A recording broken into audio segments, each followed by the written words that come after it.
Muito bem, então temos a continuação, como estávamos a dizer, da série de estudos História da Igreja de Deus através dos séculos.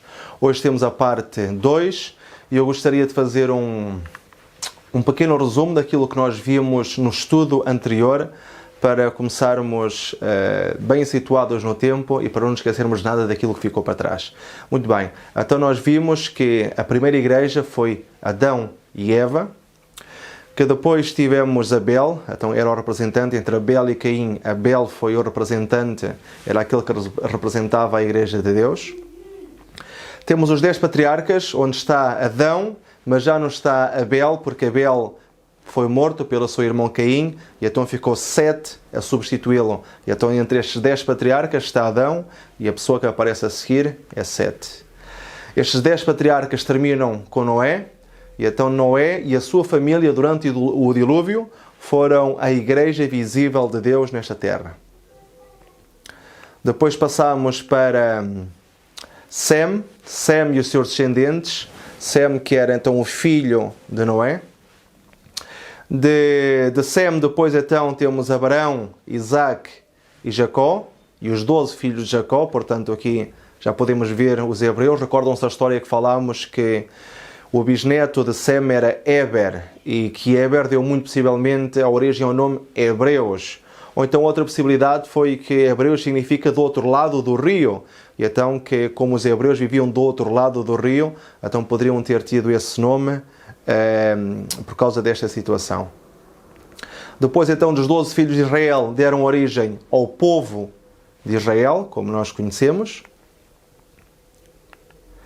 Depois o povo de Israel então dividiram-se em 10 tribos ao norte e 2 tribos ao sul. As tribos do sul, que eram Judá e Benjamim, eram os representantes da Igreja de Deus naquela altura. De Judá veio o nome judeus, e então agora passaram a ser os judeus a Igreja visível de Deus naquela altura. Depois, entre os judeus, houve muita apostasia, e quando estas 2 tribos, Judá e Benjamim, que agora eram conhecidos só por judeus, foram levados cativos para a Babilónia por Nabucodonosor, unicamente aqueles que eram fiéis, como Daniel e como aqueles 3 príncipes, foram aqueles que se mantiveram fiéis, não é? Durante este cativeiro, eram aqueles que representavam então a Igreja de Deus na terra. Depois passamos para Esther, Mardoqueu, Esdras e Neemias, e todos aqueles que reconstruíram o templo de Jerusalém, quando então foi dada a autorização e eles regressaram para construir aquilo que tinha ficado, não é? Toda a cidade e também o templo.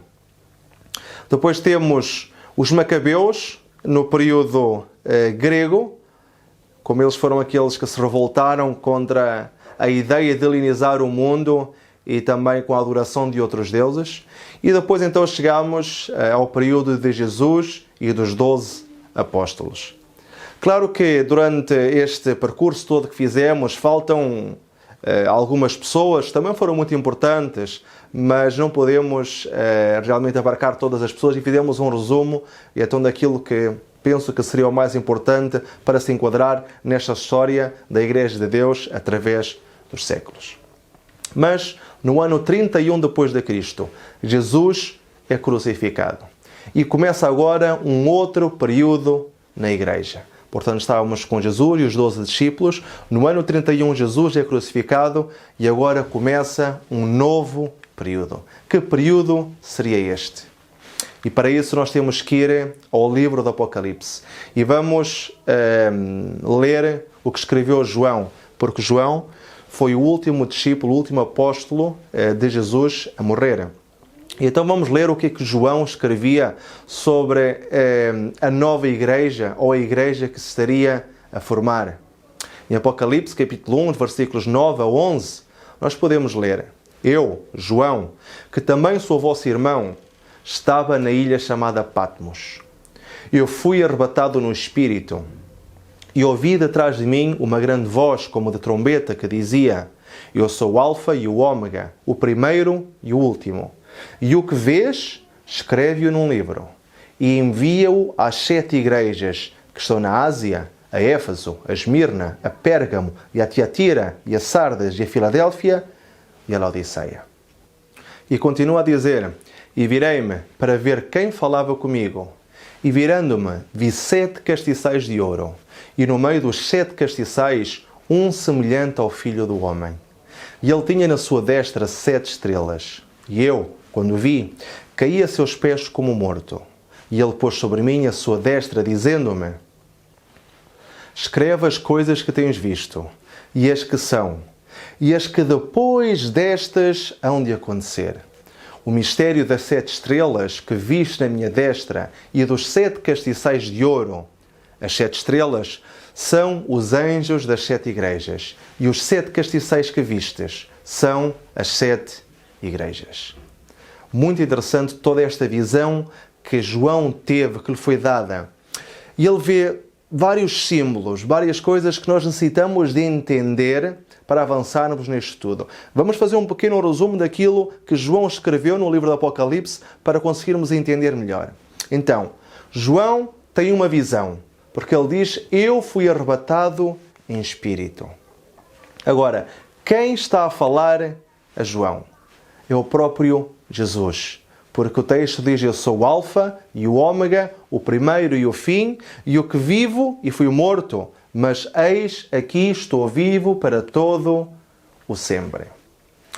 O que ordena Jesus a João?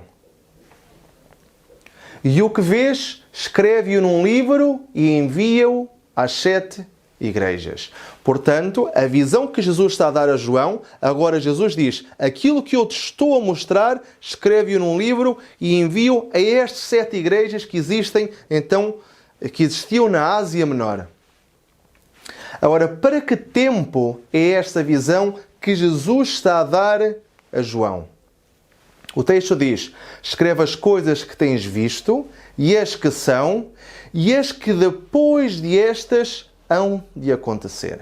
Isto é muito importante, porque então a visão que João tem é algo que se referia àquilo que era, as que são, portanto era algo presente e que João teria que enviar a estas 7 igrejas, mas também era uma profecia para o futuro. Por isso é que o texto diz: e as que depois destas hão de acontecer. O que vê João em sua visão? Vê 7 castiçais de ouro e no meio dos 7 castiçais um semelhante ao Filho do Homem. E ele tinha na sua destra 7 estrelas. E Apocalipse 1:20 diz que o mistério das 7 estrelas que viste na minha destra e dos 7 castiçais de ouro. As 7 estrelas são os anjos das 7 igrejas. E os 7 castiçais que viste são as 7 igrejas. Portanto, agora conseguimos entender alguns dos símbolos proféticos daquilo que que João estava a escrever. E então nós podemos ver que as 7 estrelas são anjos. Os anjos, segundo o grego ou o latim, significam mensageiros. Os 7 castiçais, dizia-nos o texto, que eram as 7 igrejas. E as 7 igrejas, então temos Éfeso, Esmirna, Pérgamo, Tiatira, Sardes, Filadélfia e Laodiceia. E aqui temos um mapa de onde João estava a escrever, portanto vemos aqui em baixo Patmos, que era onde João estava prisioneiro e onde começou a escrever estas cartas, e vemos então as igrejas que se situavam ali na Ásia Menor, onde agora é a Turquia. Portanto, Éfeso, Esmirna, Pérgamo, Tiatira, Sardes, Filadélfia e Laodiceia. E as cartas que são escritas são exatamente nesta ordem também, de Éfeso até Laodiceia. Portanto, estas cartas escritas às 7 igrejas da Ásia são uma profecia. Conforme dizia o texto, escreve as coisas que tens visto e as que são, e as que depois destas hão de acontecer.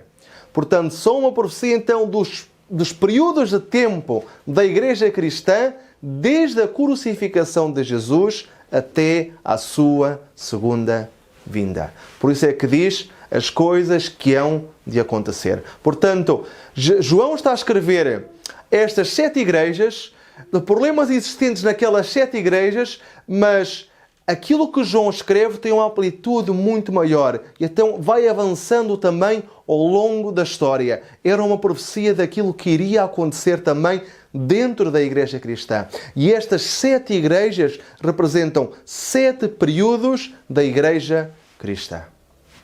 Vamos começar por estudar a primeira igreja cristã. A primeira igreja que nós vemos, o primeiro período, aliás, da igreja cristã. O primeiro período que nós vemos, que foi para o qual João escreve a primeira carta, foi a igreja de Éfeso. Aqui nós podemos ver estas ruínas. Estas são as ruínas da biblioteca de Celso, que se encontra onde era Éfeso. Estas ruínas ainda existem e se tiverem o prazer de visitar Turquia, vocês podem encontrar ainda estas ruínas todas. Agora vejamos o significado da palavra Éfeso. A definição da palavra Éfeso é desejável.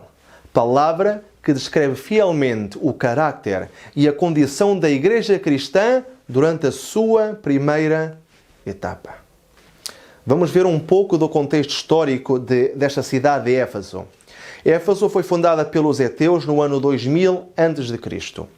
Alexandre Magno conquistou esta área no ano 335 a.C. No ano 133 a.C. chegou a ser a cidade mais importante da província romana, chegando a um número de 750 mil habitantes aproximadamente. E a igreja em Éfeso foi fundada por Paulo e mais tarde Áquila e Priscila foram deixados como dirigentes desta igreja. Agora, quanto ao contexto geral. Esta foi uma época dos apóstolos e dos primeiros cristãos. E o período desta igreja situa-se entre o ano 31 depois de Cristo e o ano 100 depois de Cristo. Porquê 31 depois de Cristo? Porque foi quando Jesus foi crucificado. Como nós vimos no início, era aquele período em que iniciava então agora um novo período dentro da igreja cristã. E então no ano 31 depois de Cristo é quando se inicia este novo período. E vai do ano 31 depois de Cristo até o ano 100 depois de Cristo, porque no ano 100 depois de Cristo foi quando morreu o último discípulo de Jesus, aquele que está a escrever o livro do Apocalipse, o discípulo amado João. Era caracterizada a igreja neste período pelo Evangelho e pelas doutrinas puras. O Evangelho, estas doutrinas tinham saído perfeitas das mãos de Jesus. Tinham sido entregues aos seus discípulos e eles pregavam a verdade tal e qual como ela era. Portanto, é um período de pureza, de doutrina pura, de doutrina limpa, sem estar contaminada com enganos. Foi também neste período que se inicia as perseguições romanas aos cristãos e iniciaram com Nero. Nero, no ano 64 depois de Cristo, ele quis modificar a cidade de Roma. Mas a cidade já estava construída. Ele teria que fazer algo. Então ele iniciou um grande incêndio na cidade de Roma. E diz que ele subiu ao seu palácio. E enquanto viu Roma a arder, ele estava extremamente contente e satisfeito, porque diz que ele também tinha manias de artista. Só que aqueles que o acompanhavam nas pinturas diziam que ele não era grande artista. Mas quando ele vê Roma arder, ele pensa que aquilo é uma obra de arte. E então fica completamente satisfeito com aquilo que está a acontecer. Ele pretendia queimar para depois voltar a reconstruir. Mas os romanos é que não acharam muita piada. Não acharam muita piada e então começaram depois a acusar Nero de ter sido ele a criar este incêndio para reconstruir Roma. Como Nero sabia que existia já certo ódio em relação aos cristãos, agora Nero acusa os cristãos de terem iniciado este incêndio e então também começa uma perseguição aos cristãos por causa disso. Dessa maneira, ele pôde fazer o que quis e os cristãos então foram considerados os culpados. Mas também neste tempo foi um tempo de grande crescimento na pregação. E o historiador Gibson diz-nos que neste período atingiu-se o número de 6 milhões de cristãos aproximadamente. Agora, enquanto à religião, Éfeso era conhecida como a luz da Ásia. Adorava-se Artemisa, que era a deusa grega Diana, que era a deusa romana da caça. Era conhecida também pela magia negra, ocultismo, feitiçaria e superstição. Aqui temos a estátua da deusa Artemisa, que neste momento se encontra no Museu de Selçuk, na Turquia. Portanto, este era o contexto religioso que existia na cidade de Éfeso. Aqui nós podemos ver o templo de Diana. Este era o templo mais bonito de Éfeso, uma das 7 maravilhas do mundo antigo. Era 4 vezes maior que o Panteão de Atenas e era composto por 127 colunas para suster este teto e 36 delas eram cobertas de ouro e de pedras preciosas. Esta era a riqueza que se atribuía a este templo. Agora que já vimos todo este contexto, tanto histórico como religioso, vamos agora ver o que é que João escreve aos fiéis da igreja, aliás, aos cristãos da igreja de Éfeso. Porque ele está a escrever esta carta para a igreja de Éfeso. Ainda que tenha uma amplitude para o futuro também, ele naquele momento, quando escreve, está a escrever para aqueles irmãos. E até ele tem um elogio para os irmãos da igreja de Éfeso, deste período de Éfeso. E ele diz, escreve o anjo da igreja de Éfeso. Isto diz aquele que tem na sua destra as 7 estrelas, que anda no meio dos 7 castiçais de ouro. Eu conheço as tuas obras, e o teu trabalho, e a tua paciência, e que não podes suportar os maus, e puseste à prova os que dizem ser apóstolos e não o são. E tu os achastes mentirosos, e sofreste, e tens paciência, e trabalhaste pelo meu nome, e não te cansaste. Então é interessante aqui o elogio que faz Jesus, porque Jesus é aquele que anda no meio dos 7 castiçais de ouro. E Jesus diz que conhece as obras desta igreja, destes cristãos, o seu trabalho, a sua paciência, que tem suportado os maus, tem aguentado todas essas cargas, mas também os pôs à prova, aqueles que dizem que são apóstolos, são discípulos de Jesus e que então chegaram à conclusão que afinal não eram, porque não defendiam as verdades que Jesus tinha ensinado. E então foram achados mentirosos e que têm sofrido e que têm tido paciência e que têm trabalhado pelo nome de Jesus e que não se cansaram. Então este é o elogio que Jesus está a fazer aos cristãos deste período de Éfeso. Mas infelizmente há uma censura também, há uma crítica também. Em Apocalipse capítulo 2, versículos 4 e 5, podemos ler: Tenho, porém, contra ti que deixaste o teu primeiro amor. Lembra-te, pois, de onde caíste e arrepende-te. E pratica as primeiras obras, senão brevemente a ti virei e tirarei do seu lugar o teu castiçal, se não te arrependeste. Interessante, agora Jesus diz que estes irmãos, estes cristãos, eles deixaram o seu primeiro amor. Eles abandonaram esse amor que eles tinham por Cristo. E eles então agora são advertidos por Jesus. Lembra-te onde caíste, lembra-te como caíste e arrepende-te. Porque se tu não te arrependeres, então eu irei a ti e eu tirarei o teu castiçal. O texto diz, tirarei do seu lugar o teu castiçal. E este ato de retirar o castiçal do seu lugar significa que se privará a igreja da luz, deixando esta de ser a representante de Deus na terra. Transferindo agora essa confiança e essa responsabilidade para outras pessoas. Significa que Cristo rejeitará essas pessoas como seus representantes, não permitindo mais que sejam os depositários de suas verdades, com a responsabilidade de as levar ao mundo. Esta ameaça aplica-se tanto aos membros individuais como à Igreja no seu conjunto. E nós não sabemos quantos dos que professavam o cristianismo durante este período foram rejeitados, mas foram muitos indiscutivelmente. E desta maneira continuaram as coisas durante algum tempo. Alguns permaneciam firmes, outros apostatavam, deixando de transmitir a luz ao mundo. Mas novos conversos preenchiam as vagas deixadas pela morte ou pela apostasia. Até que a Igreja alcançou uma nova era, assinalada por um outro período de sua história, abarcando também outra mensagem. E é desta maneira que nós chegamos agora ao segundo período da Igreja Cristã, chamado Esmirna. A segunda carta de João é enviada para esta igreja, para a igreja de Esmirna. E aqui na imagem podemos ver também algumas das ruínas desta cidade de Esmirna. Portanto, isto são cidades ou são ruínas de cidades que ainda se podem ver. Nós podemos visitar estas ruínas.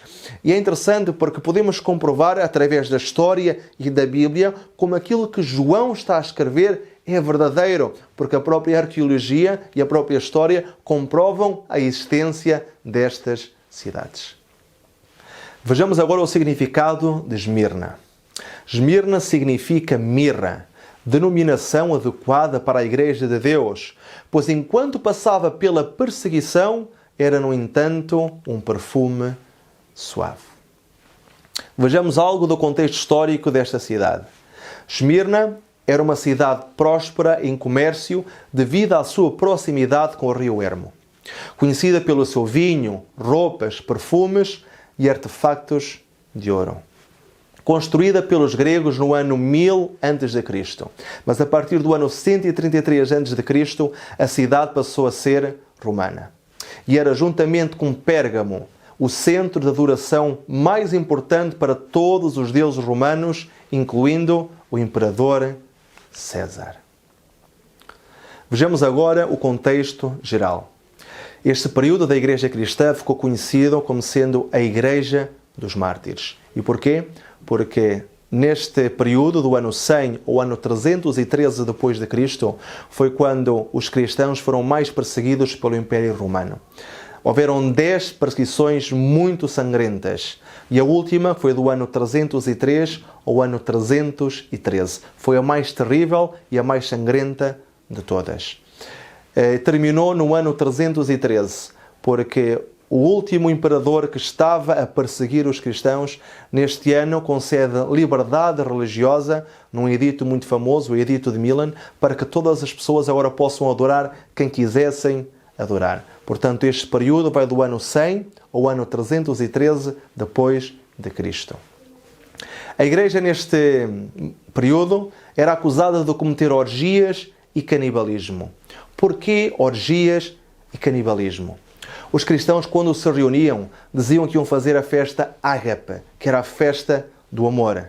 A festa do amor a Deus, a festa do amor entre eles, porque se amavam como cristãos e amavam a Deus.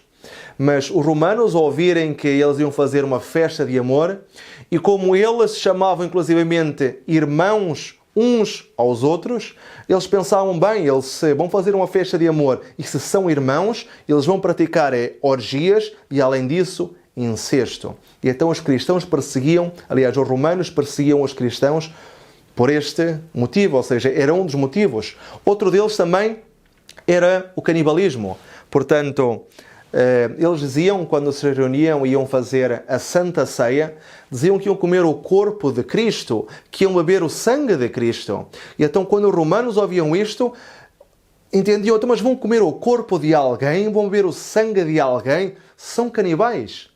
E então, este era outro dos motivos pelos quais os cristãos eram perseguidos. E o mais conhecido de todos era porque eles não queriam adorar César, queriam unicamente adorar o único Deus verdadeiro. E então foi a era das atrozes perseguições romanas aos fiéis. Então, mas agora vejamos o que João escreve aos cristãos do período de Esmirna. E recordem-se que João está a escrever aquilo que Jesus lhe está a dar em visão. E então Jesus diz a João: e ao anjo da igreja em Esmirna escreve, isto diz o primeiro e o último, que foi morto e reviveu. Conheço as tuas obras, e tribulação, e pobreza, mas tu és rico. E a blasfémia dos que se dizem judeus e não o são, mas são a sinagoga de Satanás. Nada temas das coisas que hás de padecer. Eis que o diabo lançará alguns de vós na prisão para que sejais tentados. E tereis uma tribulação de 10 dias, se é fiel até à morte, e dar-te-ei a coroa da vida. Aqui é muito interessante o elogio que nós podemos encontrar. A tribulação e a pobreza.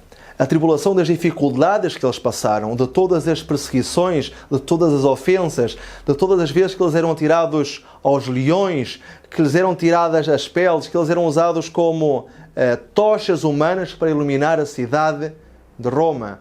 Todas as vezes que eles tiveram que ser crucificados por amor a Jesus. E Jesus está a dizer, eu conheço as tuas tribulações, eu conheço o teu sofrimento e a tua pobreza segundo o mundo, mas tu és rico em fé, tu és rico em amor, tu és rico na obediência ao teu Pai Celestial. E também a blasfémia daqueles que se dizem judeus, mas não o são a sinagoga de Satanás, porque os judeus continuavam a dizer que eles eram a igreja verdadeira, que eles eram os verdadeiros judeus, o povo de Deus. E Jesus está a dizer, não, estes judeus dizem-se judeus, mas eles não são judeus, porque os verdadeiros judeus agora são os cristãos. E então acaba por dizer depois na nota final que tereis uma tribulação de 10 dias. Esta tribulação de 10 dias refere-se exatamente à última perseguição, porque em profecia um dia simboliza um ano. E então estes 10 dias referem-se àquela última perseguição do ano 303 ao ano 313. A mais sangrenta de todas, a mais horrorosa de todas. E aqui uma vez mais temos uma prova de que aquilo que João está a escrever se pode também comprovar com a história universal, porque realmente a história universal diz-nos que houve esta perseguição de 10 anos. Portanto, podemos comprovar que realmente estas cartas escritas por João às igrejas da Ásia tinham uma profundidade para aquela altura, mas uma amplitude também que alcançava o futuro. Era profecias também para o futuro daquilo que iria acontecer dentro da igreja cristã e todos os diferentes períodos que existiriam dentro da igreja de Jesus. É realmente doloroso vermos como esses cristãos, por amor a Jesus, sofreram tanto. Pessoas que não tinham maldade no seu coração, que não desejavam o mal a ninguém, que queriam unicamente viver em paz e seguir a sua fé livremente.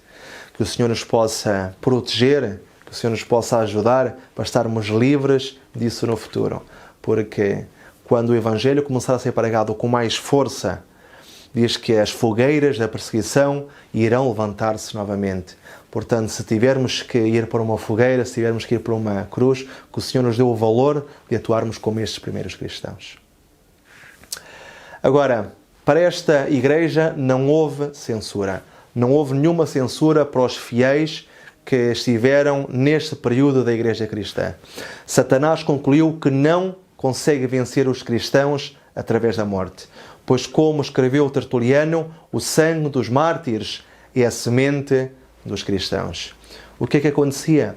Quando os cristãos entregavam a sua vida, tanto na arena como na cruz, seja como fosse, aliás, nós vimos o vídeo de como aqueles cristãos estão ali no Coliseu Romano, como eles estão a cantar louvores a Deus. E então as pessoas que visualizavam isto ficavam admiradas. Como é que é possível uma pessoa que está a entregar a sua vida, que vai morrer, estar nesse momento a cantar, a louvar a um Deus? Então ficavam tão tocados por aquela manifestação de fé que também eles se convertiam ao cristianismo. E por cada cristão que morria, apareciam muitos mais. Por isso é que Tertuliano, um dos pais apologéticos da igreja, disse que o sangue dos mártires é a semente dos cristãos. E então Satanás, como viu que não conseguia vencer desta maneira, que através da morte não estava a funcionar, Satanás decide agora mudar de estratégia. Decide introduzir-se dentro do cristianismo para então os enganar e para começar a adulterar as doutrinas dadas por Cristo. E o primeiro passo nessa direção foi o Edito de Milan, do ano 313 depois de Cristo, onde foi concedida a liberdade religiosa a todas as pessoas para que adorassem quem quisessem adorar. E desta maneira ficou aberta a porta para uma entrada de corrupção dentro da igreja. Algo que nós iremos ver no próximo período da igreja cristã,